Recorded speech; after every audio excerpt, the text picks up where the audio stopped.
Alaan mo! Blind Item News. Natatanong si D kung sa totoong buhay ay may kaagaw siya sa kanyang nobya. Kung sakali lang naman, ipaglalaban ba niya ang karelasyong si B?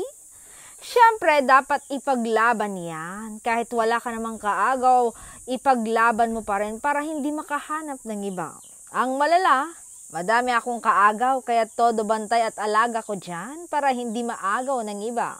Ang diretsang sagot ng kapamilya aktor.